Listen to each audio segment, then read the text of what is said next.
ગુજરાત યુનિવર્સિટીમાં કેસરી ખેસ પહેરીને આવેલા કેટલાક લોકોએ હુમલો કર્યો। નમાઝ ચાલી રહી હતી તે દરમિયાન 200 લોકોનું ટોળું આવ્યું અને જય શ્રી રામ બોલતા બોલતા પથ્થર ફેંકવા લાગ્યા હતા। ગુજરાત યુનિવર્સિટીએ બ્લોકના કેમ્પસમાં વિદેશી વિદ્યાર્થીઓ, અફઘાનિસ્તાન અને ઉઝબેકિસ્તાનના વિદ્યાર્થીઓ પર કટ્ટરવાદી સંગઠન લોકો દ્વારા હિચકારો હુમલો થયો છે। તાત્કાલિક સીસીટીવી કેમેરા ચેક કરાવી કટ્ટરવાદી અસામાજિક તત્વોની ધરપકડ કરી કડક કાર્યવાહી કરવા વિનંતી છે। વિદેશી વિદ્યાર્થીઓને રક્ષણ આપવા વિનંતી। તાકીદે 3 ઘાયલ થયેલ વિદ્યાર્થીઓને સારવાર કરાવી દેખરેખ રાખવા વિનંતી એવી રજૂઆત ધારાસભ્ય ઇમરાન ખેડાવાલા અને પૂર્વ ધારાસભ્ય ગ્યાસુદ્દીન શેખે પોલીસ કમિશનર શ્રી અને પોલીસ કંટ્રોલમાં જાણ કરી ટેલિફોનિક રજૂઆત કરી હતી। ડીસીપી ઇન્ચાર્જને પણ ટેલિફોનિક રજૂઆત કરી હતી। ઝોન 7 હાલ એસવીપી હોસ્પિટલમાં ઘાયલ વિદ્યાર્થીઓને સારવાર ચાલુ કરાવી છે। વિદ્યાર્થીઓ ભયમુક્ત છે।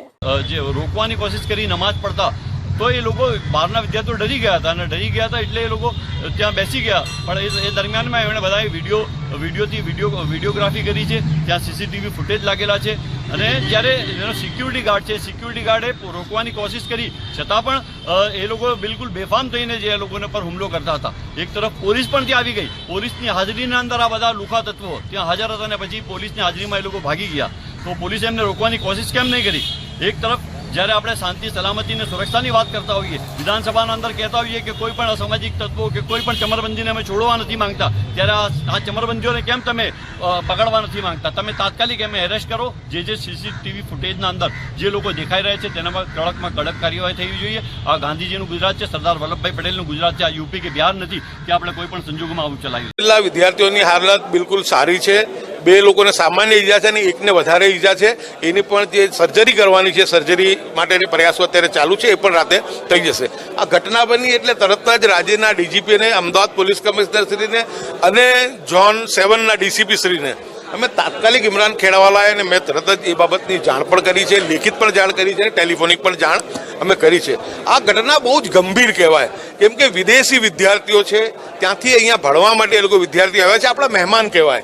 અને એ જે રૂમમાં જે લોકો નમાઝ અદા કરી રહ્યા હતા એ પણ પ્રેયર રૂમ છે અને યુનિવર્સિટીએ કાયદેસર ફાળવેલો છે। એવું પણ નથી કે લોકો કાયદાનું ઉલ્લંઘન કરીને કરતા હોય, પરંતુ આ કટ્ટરવાદીઓ, લુખા, અસામાજિક તત્વોએ જે ઘટના બનાવી છે, જે ખુલ્લે આમ અત્યારે આપણે જોઈ રહ્યા છીએ કે દેશમાં અને રાજ્યની અંદર આવી ઘટનાઓ બની રહી છે અને પોલીસ પણ મુખ પ્રેક્ષક બનીને જુએ છે।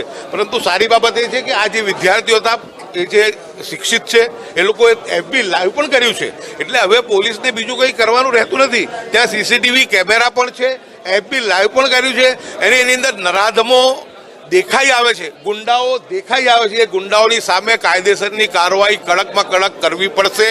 આ બાબતે જો કાર્યવાહી નહીં કરવામાં આવે તો આ બાબતે અમે નામદાર હાઈકોર્ટમાં પણ જવા માટેની સંપૂર્ણ રીતે તૈયાર છીએ।